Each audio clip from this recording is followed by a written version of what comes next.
There we go. Welcome to another episode of Sensitive Success Stories. I'm really excited to be here again. And today I have with me the wonderful Kate Ryan.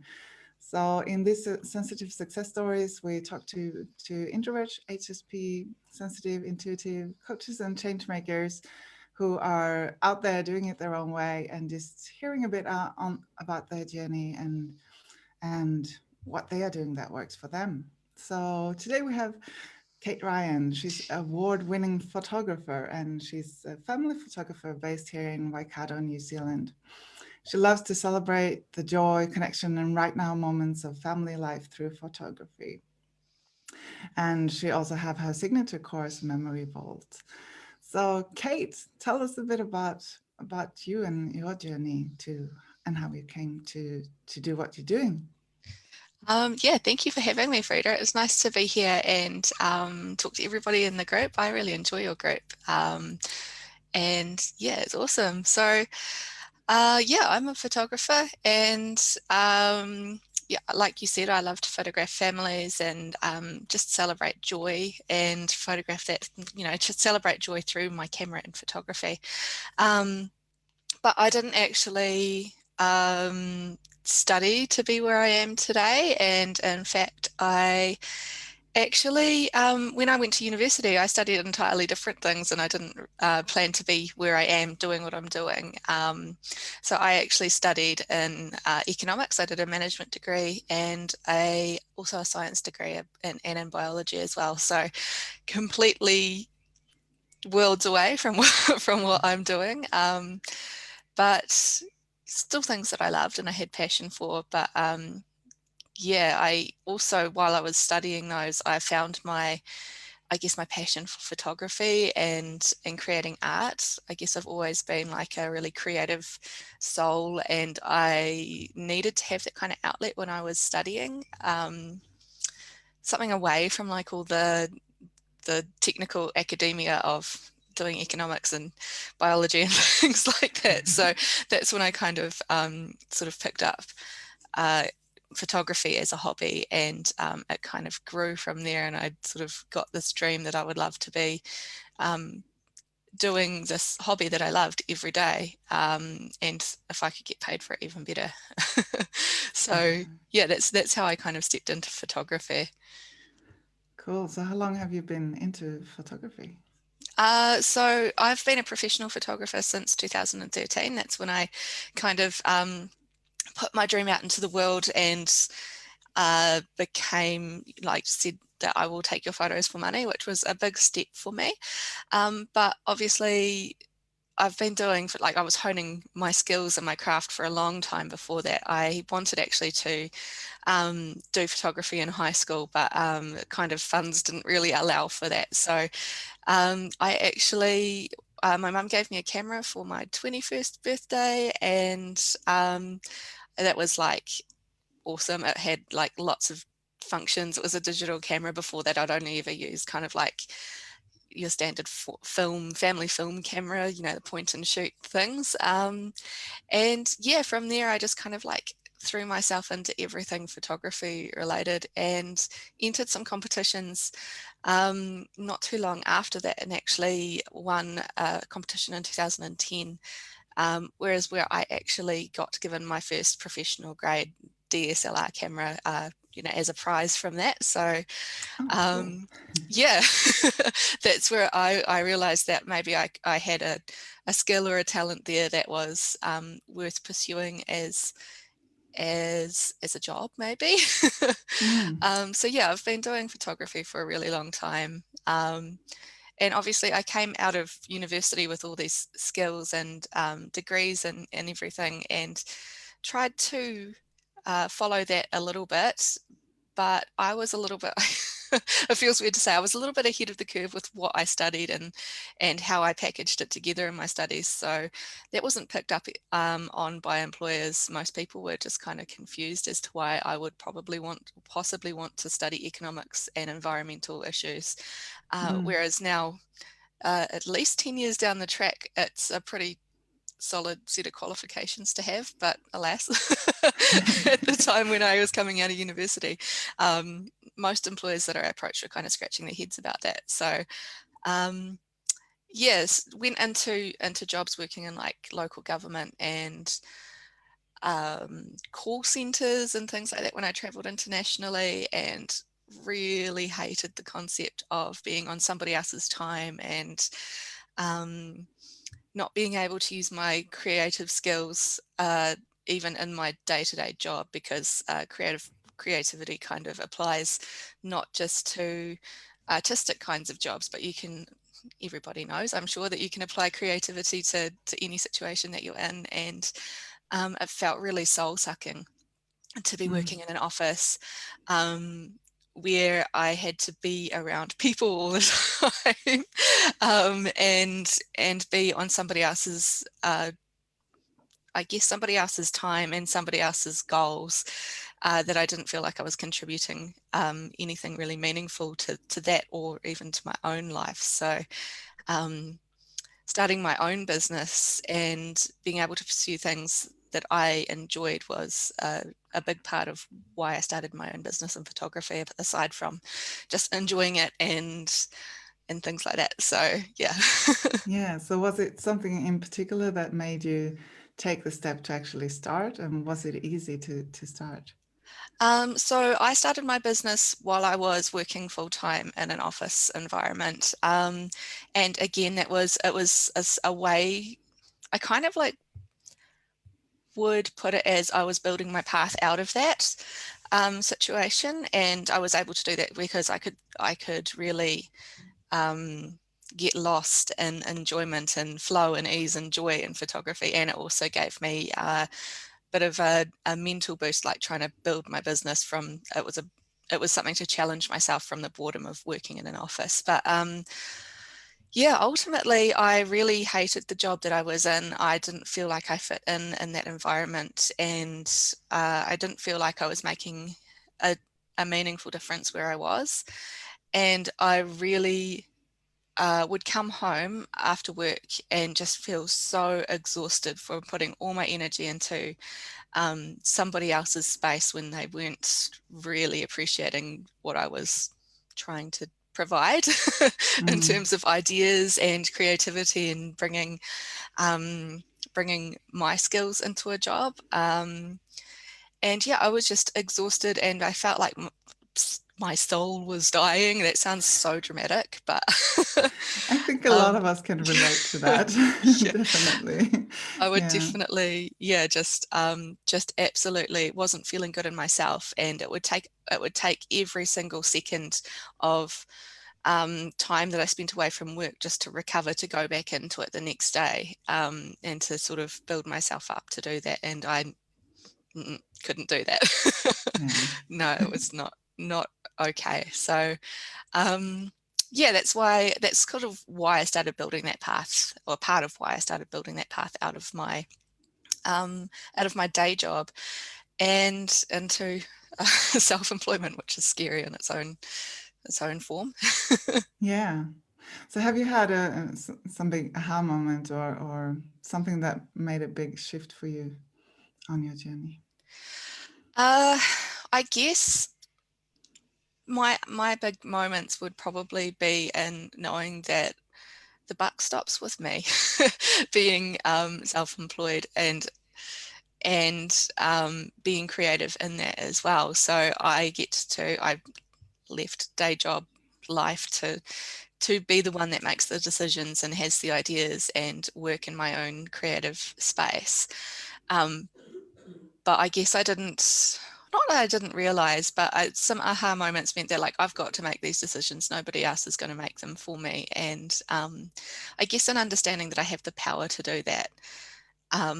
Not just like from a job title perspective, but I've got the ability within me to make those decisions and to um, build a job, or not just a job, but build a career that I want. And I have all of that power to do that. So that gets overwhelming at times, but Mm. ultimately I couldn't go back to doing it any other way now, because I yeah, just love the autonomy of being able to do that. And I don't have to have recovery time from work anymore, which is, I mean, I do sometimes, but Yeah. pretty good. Yeah, and it's so important when we see that we have the power.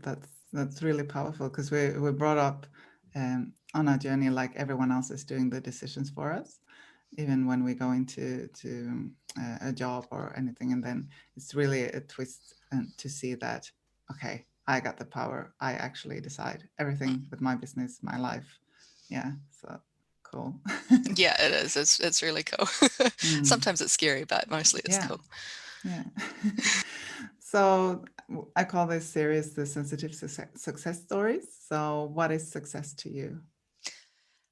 Success to me is in having that power and that autonomy to make those decisions myself and to push myself where when I need to, and to be able to say yes and no to different things that work for me as a person and as a business person, if you know what I mean. So yeah, one of the big goals of having my business and being successful in it to me is yeah, being able to do the types of work that I love doing and say no to the types of work that I don't like doing, stuff that doesn't fill my soul.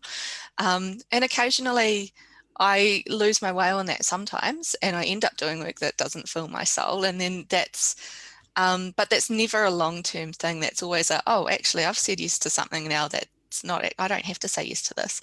And so, yeah, success to me is being able to make those decisions and yeah, just do work that I love and that fills me up. Yeah. So if we have someone here that's in a job where they don't like and maybe started on their hobby, what would your advice be to them?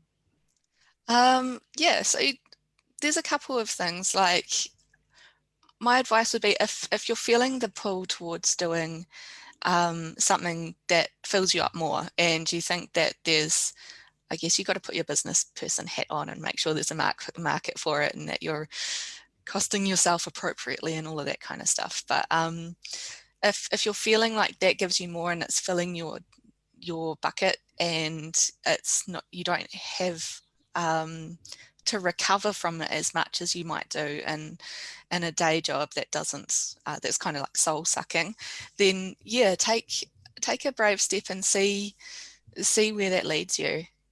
And you don't have to do it with 2 feet into the pond. You can just dip some toes in and see what that looks like for you, and it might make you feel empowered to go in a bit deeper. And yeah, if that does, then you can do that. But also, I guess for some people as well, as if it's a hobby and it fills you up and you don't have to recover from your day job and that gives you all the things you need there as well, then don't make your hobby into work if it takes the joy out of it as well. Hmm. Yeah, great advice. And you've been taking more steps lately. I don't know how much you've been visible before, but we talked about visibility in the group a bit and just putting a face up on the banner and everything. Have you always done that, or is it just lately? Yeah, and this year I have really pushed myself to be a bit more visible. And that has been like one of those scary decisions that I've had to make and feel empowered enough to do. And yeah, I have been much more visible. In fact, even just being here and talking with you, Frida, is me trying to step out and yeah, just be myself in public. That sounds really, really strange, but yeah, it's one of those decisions that I've had to make, and I have had to be more visible in the world for my business to be successful, particularly in 2020, as we don't need any introduction to what this year's been like. But in what I do for work, it's all very face to face and in close proximity with people, because you need to be that to take photos of people, right? And especially the type of photos that I like to take, which are really natural and candid and joyful and in the moment. And because I haven't been able to get out and do that in the same ways this year, I've had to become more visible in things in the community and online. And I've had to kind of find a way that works with who I am, because I am quite introverted, and I probably have called myself previously an extroverted introvert, which is probably the closest I can kind of describe myself. As I'm happy to give energy to people and be energetic in people's presence and things like that. But I do need that quiet time to recover myself. And so I've had to find a way to be visible in my business that allows me to show who I am in those points, but in a way that doesn't give me 24 hours of needing to recover from being visible.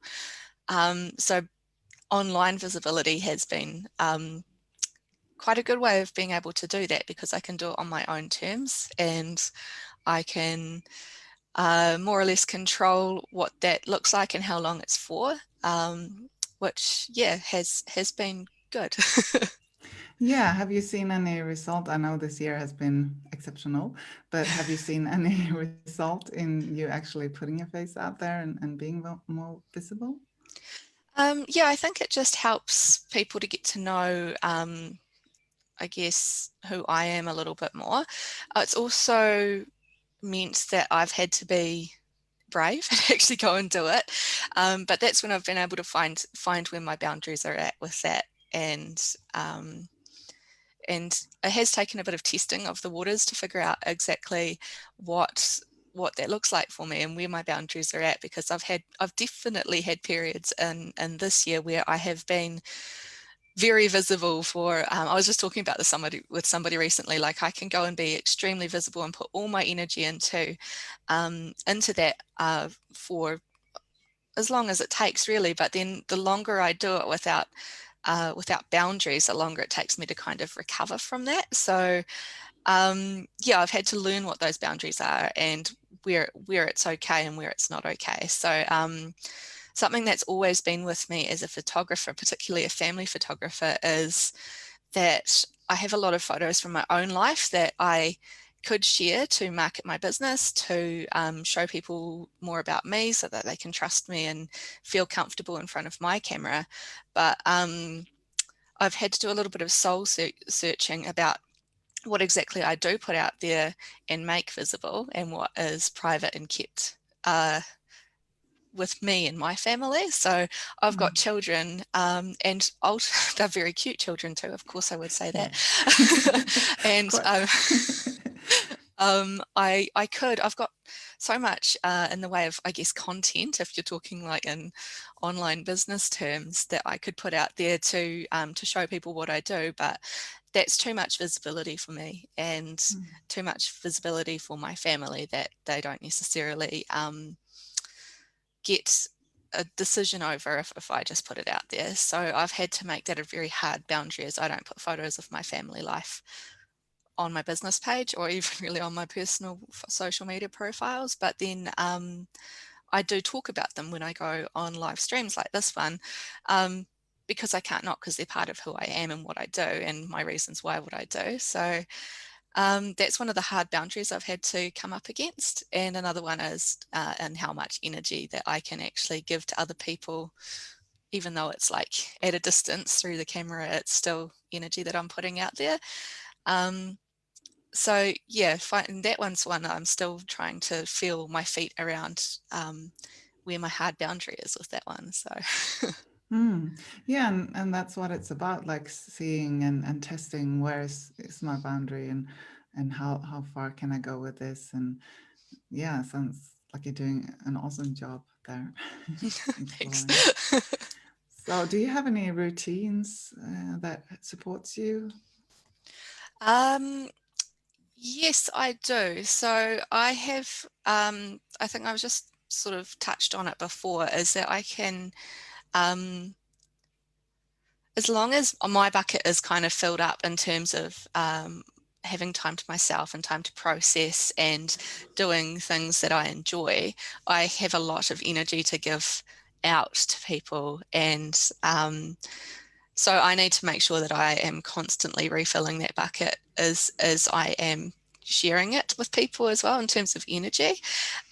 So for me, that looks like spending lots of time with my family, having time kind of like alone to reflect and things like that. And that's something I am still kind of learning to refine, is what refills my bucket, and then how I can give that out in a way that doesn't completely drain it before I get a chance to refill that again. So yeah, spending time with my family and having lots of alone time to reflect. And that alone time looks like spending time outside in nature and doing mindfulness and meditation and things like that as well. And I'm also starting to look at what journaling looks like for me, because yeah, that's another one that I'm just exploring at the moment.